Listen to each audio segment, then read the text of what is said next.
Hello students, this is class 6 and from today we are going to start our new chapter which is taken from English, and this is chapter number 7. Name is folk tales from across the world. Students, what is the meaning of folk tales?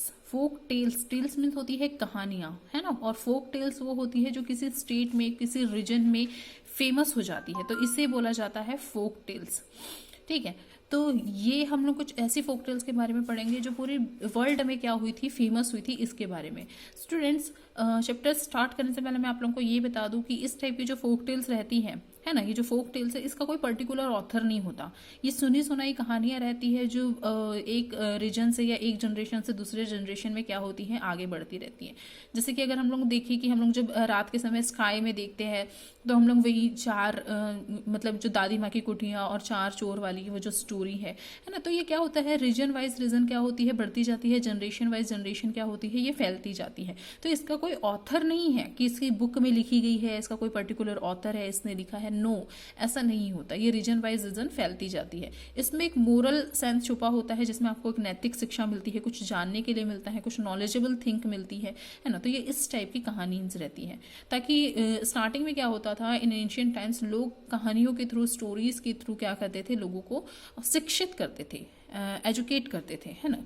तो उस तरीके से ये जो stories है वो लिखी जाती थी, मतलब कि सुनाई जाती थी, लिखी नहीं जाती थी, सुनी जाती थी। ओके, तो इसी के बारे में हम लोग देखेंगे। सो लुक एट हियर, यहाँ पे जैसे कि दिया हुआ है Panchatantra, Grimm's fairy tale, 20 Jataka tales and Persia fairy tales of Persia. तो ये कुछ ऐसी स्टोरीज है जिसमें मॉरलिटी है, जिसमें कुछ नैतिक शिक्षा है, कुछ नॉलेजेबल बातें हैं, एंड इसका कोई पर्टिकुलर ऑथर नहीं है। तो यहाँ पे कुछ क्वेश्चन अराइज किए हुए हैं। और अगर स्टूडेंट्स, अगर आपने कुछ इस टाइप की कहानी सुनी है या अगर आप जानते हैं तो डेफिनेटली आप अपनी मतलब कि वॉइस रिकॉर्डिंग के थ्रू या वीडियो बना के आप इस तरीके की जो स्टोरीज है आप अपने ग्रुप में डाल सकते हैं, है ना। या फिर आप मुझे नाम लिख के बताइए कि किस टाइप की स्टोरीज आपने सुनी है और उससे आपको क्या नॉलेज मिला है, क्या मोरल सेंस मिला है, क्या आपको नॉलेज मिला है उससे, तो आप बताइएगा। ओके, सो देखते हैं यहाँ पे, have you read any of the books given above. तो क्या कभी आपने ये जो बुक्स दी हुई है, क्या कभी इसको रीड किया है? Do you know what the stories in this books are called. अगर आपने रीड किया होगा तो आपको ये भी पता होगा कि ये जो बुक्स है, ये इसकी जो स्टोरीज है वो एक्चुअली में क्या कहना चाहती है। Do this stories teach a moral lesson. क्या जो ये स्टोरीज है ये हमें मोरल लेसन सिखाती है, टीच करवाती है। Can you share a story that you have read with your classmate which imparts a moral lesson to the reader? Students, अब अभी तो आप लोग अपने फ्रेंड से मिल रही नहीं हो, है ना, लेकिन फैमिली मेम्बर्स तो हैं आपके, तो आप अपनी फैमिली मेम्बर्स से इस बातों को शेयर करिएगा या फिर ऐसे स्टोरीज़ को शेयर करिएगा कि जो जो स्टोरीज़ आप लोगों ने सुनी है अपने सिबलिंग से, अपने एल्डर्स, ब्रदर्स, भाई बहन सिबलिंग से, या फिर अपने मम्मी पापा से, दादा दादी से, नाना नानी से, तो definitely you have to share कि क्या उससे क्या मोरल लेसन आप लोगों को टीच करने के लिए मिलता है, सीखने मिलता है ना। तो इस टाइप की कुछ क्वेश्चन है जिसके आंसर्स आप लोगों को देना है। सो अब हम लोग यहाँ के अपना जो चैप्टर है वो शुरू करते हैं। तो रीडिंग एंड कॉम्प्रिहेंशन, यहाँ पे एक स्टोरी दी गई है, lord of the crane, folk tale from China. तो ये लॉर्ड ऑफ द क्रेन, जो क्रेन्स क्या होते हैं, एक तरह का बर्ड है, ये जो दिख रहा है इस तरीके का एक बर्ड होता है।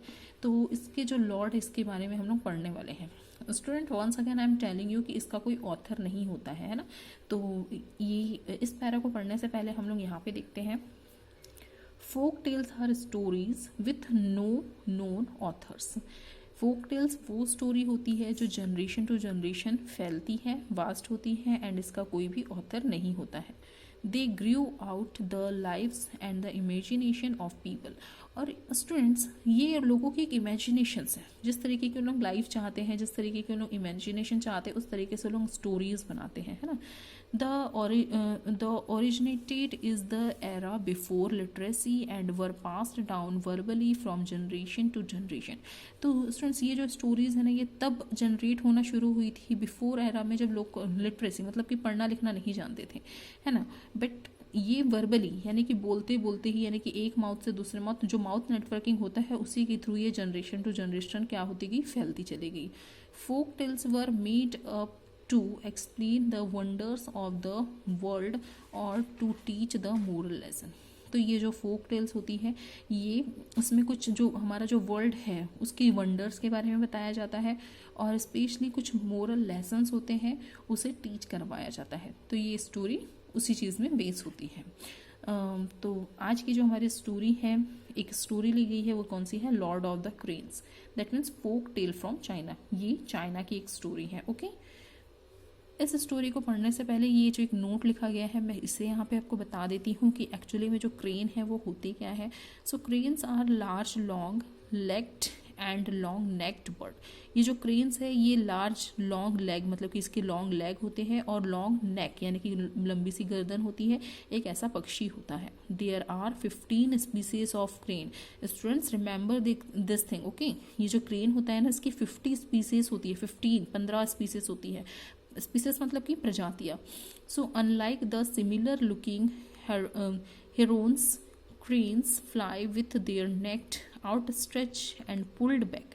तो इस तरीके से ये जो क्रेन है वो हेरोन्स, मतलब कि ये इसी के जैसा दिखता है। हेरोन्स पे क्या है? एक बर्ड है, तो उसी के जैसा वो दिखता है। उसकी भी लॉन्ग नेक होती है, लॉन्ग लेग होते हैं। तो ये जब उड़ता है ना, तो ये अपनी नेक को आउट स्ट्रेच, मतलब कि बहुत आगे कर लेता है। देखो दिख रहा है ना, ये तो बहुत सामने में कर देता है, आगे कर लेता है, आउट स्ट्रेच कर लेता है, एंड नॉट पुल्ड बैक। और वो बैक की तरफ में पुल्ड नहीं होता है, झुका हुआ सा नहीं लगता है। A group of cranes are called the construction.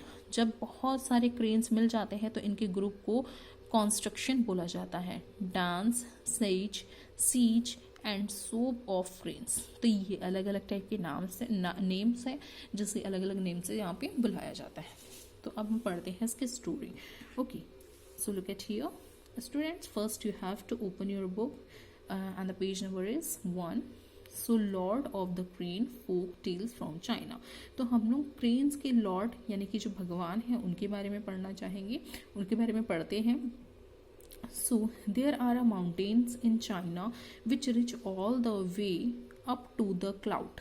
तो यहाँ पे चाइना में एक ऐसा माउंटेन है जो पूरा आसमान को छूता हुआ, मतलब कि इतनी ऊंचाई में है कि वो आसमान को छूता है। जो क्लाउड्स है वो उसको छू जाते हैं, है ना, क्योंकि जो माउंटेन्स है वो बहुत ऊंचे ऊंचे रहते हैं। So high up on one of this mountains lived an old wise man. तो इस तरीके से ये जो हाई माउंटेन था, यहाँ पे एक ओल्ड और वाइज मैन रहता था। His name was Tian.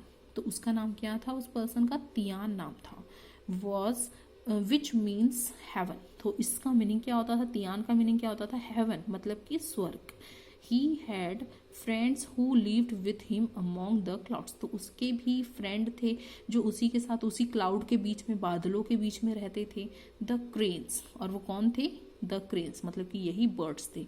Tian fed them and cared for them. तो तियान क्या करता था? उन्हें फीड करवाता था और उनकी केयर करता था। The birds share their experience with Tian. तो इस तरीके से जो बर्ड्स थे ना, वो भी अपने एक्सपीरियंस उस तियान से, उस पर्सन से क्या करते थे? शेयर किया करते थे। दे स्पोक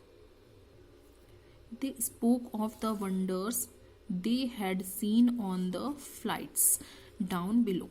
तो वो जो बर्ड्स थे, वो जो क्रेन्स थे, तियान से अपने पूरे वंडर्स के बारे में बताते थे, जो भी उन लोग उड़ते समय ज़मीन के नीचे में देखते थे या फिर धरती में देखते थे, उस सभी एक्सपीरियंस को लोग शेयर करते थे, वंडर्स को बताते थे। Tian was devoted to this birds. और तियान ने अपनी पूरी लाइफ इन बर्ड्स के लिए डिवोट कर दी थी, समर्पित कर दी थी। And they would do anything for him. और वो बर्ड्स लोग भी तियान के लिए सब कुछ करते थे। Tian was the called Lord of the crane. इसलिए जो तियान था उसे लॉर्ड ऑफ द क्रेन्स कहा जाने लगा, मतलब कि इन पक्षियों का लॉर्ड, भगवान कहा जाने लगा।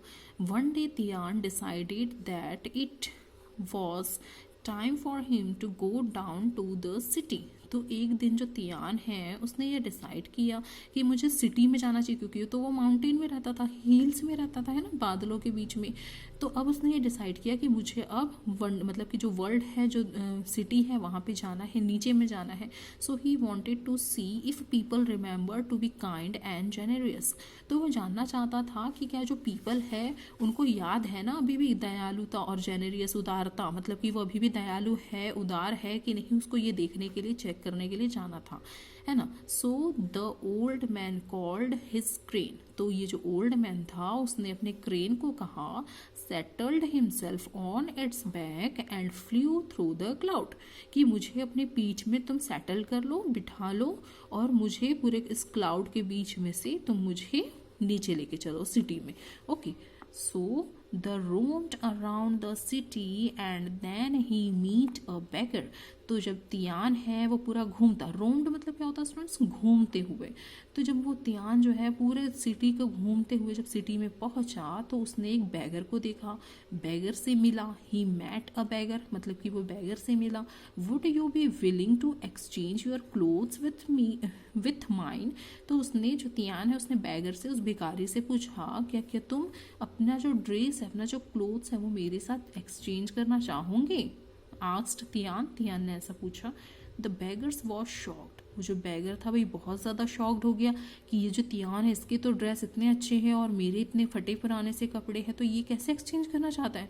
तो वो बोलता है, जो बैगर है वो बोल रहा है, oh no sir, why would you want my throne and dregs in exchange for your splendid drops. तो ये क्या बोलता है, जो बैगर है वो बोलता है, बहुत ज़्यादा शौक हो जाता है, वो बोलता है, क्यों आप मेरे साथ मेरे फटे पुराने, थोन मतलब कि फटे और रेग्स मतलब कि पुराने, तो मेरे फटे पुराने कपड़ों के साथ आप अपने स्प्लेंडेड मतलब कि शाही कपड़ों को एक्सचेंज करना चाह रहे हो, ऐसा क्यों कर रहे हो भाई। So Tian said, I have come to test the people, मैं यहाँ सिटी में लोगों की जांच करने के लिए आया हूँ, and no one must recognise me, और कोई भी यहाँ पे मुझे नहीं पहचान पा रहा है। Then the beggar understood that Tian was no ordinary man and gratefully agreed to the exchange. तब वो जो बैगर था वो ये जान गया कि ये जो तियान है वो कोई ऑर्डिनरी मैन नहीं है, he was not a common man, वो कोई कॉमन मैन नहीं है, इसीलिए उसने ग्रेटफुली मतलब कि बहुत ज़्यादा उत्सुकता में, बहुत ज़्यादा खुश होके अपने कपड़े को एक्सचेंज करना चाहा। So Tian bless the beggar and went on his way, तो इस तरीके से जो तियान है उसने उस बैगर को ब्लेस्ड किया, आशीर्वाद दिया और फिर से अपनी जगह पे चला गया। सो स्टूडेंट्स, ये था आज का हमारा part 1 of this chapter. See you soon with the next part of the same chapter. Okay students, and if you have any problem, any query, so without any hesitation you can ask me. Okay, you can comment me.